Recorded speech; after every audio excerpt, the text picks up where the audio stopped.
Assalamualaikum warahmatullahi wabarakatuh. Sahabat Ruang Belajar dan Inspirasi, hari ini kita akan belajar di sesi selanjutnya. Kita akan bicara tentang bagaimana cara menemukan ide. Pasti di antara kita sering atau pernah buntu terhadap sebuah ide. Aku mau membuat apa ya, mau menulis apa ya, mau buat usaha apa, dan seterusnya, dan seterusnya. Nah, kali ini kita akan kupas tentang gimana sih cara menemukan ide, adakah langkah-langkahnya, adakah strateginya, itu yang akan kita kupas di pertemuan kali ini. Ya. Nah, mari kita mulai. Nah, saya ingin mengajak kita semua untuk berpikir sejenak. Apa sebenarnya hobi teman-teman? Oke, ada yang hobi memancing, ada yang hobi jalan-jalan, hobi memasak, hobi traveling, dan seterusnya. Oke, jangan-jangan dari hobi itu bisa memunculkan sebuah ide. Ya, itu yang ingin saya sampaikan di pertemuan kita kali ini. Jangan-jangan hobi memasak kita itu adalah ide untuk kita membuat usaha memasak. Jangan-jangan ide jalan-jalan kita adalah ide untuk kita bisa menulis novel, misalnya, dan begitu seterusnya. Jadi, coba pikirkan hobi kita apa. Ya, itu poin pertama. Kemudian saya mau tanya lagi, misalnya, apa fungsi dari batu bata? Nah, umumnya kita akan bilang, batu bata fungsinya, Pak, untuk membangun rumah. Benar, itu fungsi umum. Makanya saya sering bercanda, kalau ada orang yang melempari kita dengan batu bata, jangan marah. Karena seharusnya kita memaksa dia untuk melempar lagi. Ya, lempar lagi, lama-lama kita bangun rumah. Ya, itu kalau kita bicara tentang fungsi standar batu bata. Tapi apakah hanya itu fungsi batu bata? Tidak. Ada puluhan bahkan ratusan lain fungsi dari batu bata. Misalnya di video yang lalu saya sudah sampaikan untuk menggantikan palu juga bisa. Kemudian untuk melempar sesuatu yang menakutkan kita itu juga bisa. Kemudian untuk mengganjal pintu juga bisa. Untuk permainan anak-anak juga bisa, dan lain sebagainya. Jadi ini adalah contoh sederhana dan kita perlu berpikir apa fungsi dari suatu hal, gitu ya. Nanti kita akan jelaskan di bagian selanjutnya bagaimana cara kita menemukan sebuah ide. Nah, dalam mencoba mencari sebuah ide, ada konsep yang coba saya tawarkan dan berikan kepada sahabat Ruang Belajar dan Inspirasi. Yang saya menyebut konsepnya adalah idea. Ya, idea itu kan bahasa Inggris, bahasa Indonesianya adalah ide. Nah, I-nya adalah interest. Apa minat kita? Apa hobi kita? Jangan-jangan dari situ muncul sebuah ide yang bisa kita jadikan tulisan, kita jadikan karya, dan lain sebagainya. Ya, jadi mulai semuanya dari I, hobi. Jadi kita nggak punya alasan lagi untuk merasa aku kehabisan ide, nggak punya ide. Enggak. Kita bisa mulai dari interest, dari hobi kita atau minat kita.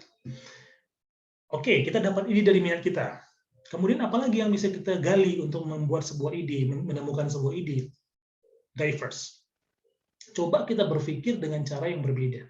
Tadi sudah saya contohkan sebelumnya. Gimana fungsi batu bata? Coba pikirkan yang lain. Gimana fungsi rumah makan? Kenapa rumah makan kita harus mendatangi rumah makan? Kenapa rumah makan itu yang mendatangi kita? Ya, itulah kira-kira diverse bagaimana ojek-ojek online itu akhirnya mengantarkan rumah makan kepada kita, mengantarkan makanan yang di rumah makan kepada kita. Ya, mereka berpikir secara diverse. Nah, kita pun bisa menggunakan konsep ini untuk berpikir secara berbeda, untuk menemukan sebuah ide tulisan, menulis skripsi, kemudian membuat rencana bisnis, dan lain sebagainya. Diverse. Ya. Selanjutnya, exercise. Nah, ini penting. Berlatih tidak akan membuat kita sempurna. Tapi dengan terus berlatih akan membuat kita semakin mudah melakukan sesuatu. Ya, jadi orang yang sudah latihan main bola 10 tahun misalnya, maka wajar bermain bola, mendribling, dan seterusnya mudah bagi dia. Tapi orang yang tidak pernah berlatih bermain bola, wajar dia kesulitan mengontrol bola, mendribble bola, dan seterusnya. Jadi kata kuncinya adalah exercise. Coba latih terus pikiran kita untuk mencari ide. Apalagi ya, latih terus, latih terus. Jangan biarkan pikiran kita buntu, mandek, tidak berpikir, dan seterusnya. Ya, ini adalah E, bagian daripada exercise. Nah, setelah kita exercise, kita jangan berhenti. Selanjutnya adalah agile dan accept. Pikiran kita tuh harus lincah. Melihat situasi yang ada, lincah. Jangan buntu. Jangan berhenti pada satu titik. Oh ya udah, fungsi ojek ya udah cuma mengantar orang, selesai. Tidak, kita harus lincah, agile. Apalagi yang bisa dilakukan? Sekarang dia bisa jual pulsa misalnya. Ya, ojek misalnya, aplikasi ojek yang dulu kita pikir cuma bisa mengantar orang, sekarang menjual pulsa, menjual token listrik, dia agile, terus lincah berpikir. Oke, dulunya orang menulis cerita-cerita, menulis novel, dipasarkannya cuma bisa di penerbit besar. Oh, tenang, kita agile. Akhirnya bisa dipasarkan melalui PDF, melalui website, kemudian melalui penerbit indie, dan lain sebagainya. Singkatnya terus agile. Nah, ketika pikiran-pikiran lincah itu, ide-ide lincah itu di kepala kita hadir, accept. Jangan ditolak. Terima saja dulu, tulis saja dulu. Jangan-jangan dari kelincahan berpikir kita itu muncul sebuah ide yang belum pernah ada sebelumnya. Ya, jadi agile dan accept. Inilah konsep mudah bagaimana kita mencari sebuah ide. Apakah ide untuk menulis, karya tulis, menulis skripsi, ide untuk membuat usaha, dan lain sebagainya. I-nya interest, D-nya diverse, E-nya exercise, dan A-nya agile and accept. Nah, sekarang setelah kita tahu tadi bagaimana cara mencari ide, kita perlu kenali dulu. Ada tipe orang mengeksekusi ide. Saya menyebutnya 4 tipe orang mengeksekusi ide. Yang pertama, tadi ide udah dapat nih dengan konsep ide. Nah, ada orang yang miskin ide, miskin eksekusi, ini paling parah ini. Udah nggak mau berpikir, menemukan ide dengan konsep ide tadi, miskin pula eksekusi. Begitu diminta melakukan, dia nggak mau. Nah, ini semoga kita, sahabat Ruby, ruang belajar dan inspirasi, tidak menjadi bagian yang nomor 1. Yang kedua, ada yang miskin ide tapi kaya eksekusi. Dia memang berpikir itu sulit. Aduh, dicarinya pun dengan konsep ide nggak dapat-dapat. Tapi dia kaya dengan eksekusi. Begitu diminta bantuan, hal lain, tenaga, dan seterusnya, dia bisa mengeksekusinya. Nah, ini masih lumayan, ya, pribadi yang kedua. Ada lagi pribadi yang ketiga, dia kaya ide, tapi miskin eksekusi. Kalau cerita ide muncul dari dia terus. Gimana lagi? Misalnya namanya Andi gitu ya. Gimana lagi Andi? Begini saja. Kita buat ide ini, kita buat banyak ide. Tapi begitu dieksekusi, aduh, aku jangan aku lah yang mengeksekusi. Aku ide saja, tapi kalian lah mengeksekusi. Nah, ini ada tipe orang seperti ini. Tapi nggak apa-apa, kita kolaborasikan. Kita ambil idenya dengan orang nomor 2, eksekusinya. Nomor 3 dan nomor 2 bisa kerjasama. Yang satu kayak ide, yang satu kayak eksekusi. Ya, bisa kerjasama, saling melengkapi. Nah, yang terakhir, ada pribadi yang lengkap lah kita bilang. Dia kayak ide, tapi juga kayak eksekusi. Begitu diminta ide, ini ide saya. Bisa lakukan ini, lakukan ini, lakukan ini. Eksekusi, ayo sama-sama kita eksekusi. Nah, dengan mengenali 4 tipe orang ini, maka kita jadi paham, kita sekarang ada di pribadi yang mana. Banyak pun ide kita tidak bisa dieksekusi, sayang. Sedikit pun ide kita bisa kita eksekusi, itu lebih bagus. Ya, makanya ada ungkapan yang mengatakan gini, stop taking note, start take action. Kadang-kadang kita harus berhenti mencatat. Kita ini udah terlalu banyak mencatat nih, misalnya. Catat. Nah, kadang-kadang kita harus stop take note. Berhenti mencatat, start take action. Ayo kita mulai aksi. Jangan-jangan dari catatan yang sedikit tadi, kita aksikan, itu bisa menghasilkan sesuatu yang besar, yang luar biasa. Ya. Nah, setelah kita tahu tipe orang mengeksekusi ide, kita kasih contoh mudah. Contoh mudah misalnya kita mau membuat ide, menulis sebuah artikel, katakanlah begitu ya. Oke, kita sudah mencari idenya dengan konsep ide. Dapatlah sebuah rumusan, sebuah ide. Kita mau menulis apa? Menulis novel kah? Menulis tulisan populer kah? Karya ilmiah, dan seterusnya. Silakan, sudah kita tentukan. Nah, kita bisa rumuskan ide pokok kita itu atau masalah. Misalnya gini, dalam membuat beberapa paragraf, ya, dalam membuat sebuah ide cerita, kita bisa menambahkan di dalamnya beberapa ornamen. Misalnya, pada saat kita membuat sebuah ide karya tulis, gitu ya, kita tentukan dulu, oke, di paragraf pertama saya mau ngomong tentang masalahnya dulu. Setelah saya tuntaskan di alinea pertama, paragraf pertama tentang masalah yang saya angkat dari judul ini, gitu ya, baru saya buat di bagian kedua contoh masalahnya seperti apa. Setelah saya kupas contoh-contoh masalahnya di paragraf kedua, masuk ke paragraf ketiga, saya membahas tentang penyebabnya apa sih. Setelah saya bahas di paragraf ketiga tentang penyebabnya apa, dampaknya apa di paragraf keempat. Setelah saya bahas dampaknya apa, beberapa kalimat, yang kelima saya bahas solusinya apa.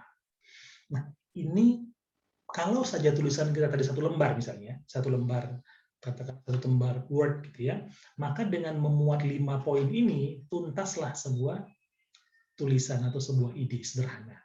Bagaimana di ide itu ada masalahnya, contoh masalahnya ada, penyebabnya apa, dampaknya apa, solusinya apa. Contoh misalnya, kita membuat tentang ide menulis tentang narkoba. Nah, masalahnya apa? Narkoba. Itu kita ulas di paragraf pertama. Nah, contoh masalahnya apa? Contoh-contoh narkoba yang sudah terjadi apa saja? Kita urai di paragraf kedua. Nah, penyebabnya orang narkoba itu apa saja? Kita urai di paragraf ketiga. Nah, terus dampak dari narkoba itu apa saja? Kita urai di paragraf keempat. Yang terakhir, solusinya gimana untuk mengatasi narkoba itu? Kita urai di paragraf kelima. Jadilah sebuah tulisan kita yang membahas tentang narkoba secara sederhana. Ini contoh bagaimana kita merangkai dari sebuah ide sampai dengan merangkum sebuah tulisan sederhana. Boleh kita tambah unsur lain dengan 5W1H yang sudah kita tahu. Ada what, dan seterusnya. Kemudian kita tambahkan lagi fakta-fakta pendukung di paragraf-paragraf yang ada dengan fakta-fakta valid, terbaru, dan seterusnya. Dan yang paling penting, untuk contoh menulis artikel misalnya, jangan pernah menyinggung personal, kelompok, apalagi merendahkan, dan seterusnya. Ya, justru kita harus memberikan hal-hal yang positif, membangun, dan seterusnya. Ya, ini contoh bagaimana kita menulis sebuah artikel. Nah, sekarang mari kita berlatih. Jadi, untuk siapapun dari kita, mau mahasiswa, siapapun yang melihat video ini, coba berlatih. Latihnya bagaimana? Coba tulis 4-5 paragraf, ya, khususnya adik-adik mahasiswa, khusus tulis 4-5 paragraf yang memuat beberapa poin tadi. Jadi kalau narkoba ada contohnya, ada masalahnya, contohnya, dan seterusnya seperti yang saya uraikan sebelumnya. Nah, dengan berlatih, maka kita insya Allah akan lebih terbiasa. Kalau kita tidak berlatih, akan kesulitan. Semakin sering berlatih, maka akan semakin tinggi jam terbang kita. Nah, itu sesi kita kali ini, sesi pertemuan kita kali ini, sahabat Ruang Belajar dan Inspirasi. Semoga siapapun Anda yang melihat video ini, khususnya misalnya adik-adik mahasiswa yang masih sekolah dan seterusnya, bisa terinspirasi bagaimana mencari sebuah ide, dan pada akhirnya bagaimana menemukan sebuah ide, dan bagaimana mengeksekusi sebuah ide. Nah, kalau contoh kecilnya kita ambil bagaimana proses menulis, tadi sudah saya contohkan langkah apa saja yang perlu dilakukan, dari mulai mencari ide sampai mengeksekusi sebuah tulisan, dan yang paling penting setelah itu kita harus berlatih untuk membuat kita terbiasa. Ingat, berlatih belum tentu akan membuat kita sempurna, tapi minimal dengan berlatih kita akan terbiasa dan akan meningkat skill dan kemampuan kita. Itu sesi kita kali ini. Terima kasih sahabat Ruang Belajar dan Inspirasi. Semoga bermanfaat. Assalamualaikum warahmatullahi wabarakatuh.